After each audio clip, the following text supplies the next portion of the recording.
കൃഷ്ണ. ഞാൻ ഇന്നിവിടെ ഉദ്ധരിക്കാൻ പോകുന്നത് ശ്രീമദ് ഭഗവത്ഗീതയിലെ 10ാമത്തെ അധ്യായമായ വിഭൂതി യോഗത്തിലെ 5ാമത്തെ ശ്ലോകമാണ്.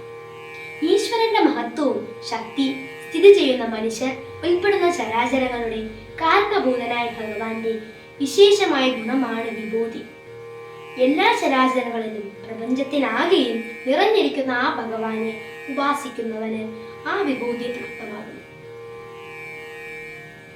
അഥ-10-മോऽധ്യായഃ ശ്രീഭഗവാനുവാച അഹിംസാ സമദാ തുഷ്ടി സ്തപോദാനം യശോ യശഃ ഭവന്തി ഭാവാ ഭൂതാനാം മത്ത ഏവ പൃഥഗ്വിദാഃ. സാരാംശം: അഹിംസ, സമത്വം, സന്തോഷം, ദാനം, തപസ്, ദുഃഖം, സത്കീർത്തി, ദുഷ്കീർത്തി തുടങ്ങിയ നാനാവിധ ഭാവങ്ങളെല്ലാം ജീവജാലങ്ങൾക്ക് ഈശ്വരനിൽ നിന്ന് തന്നെയാണ് ഉണ്ടാകുന്നത്. നന്ദി. നമഃശിവായ.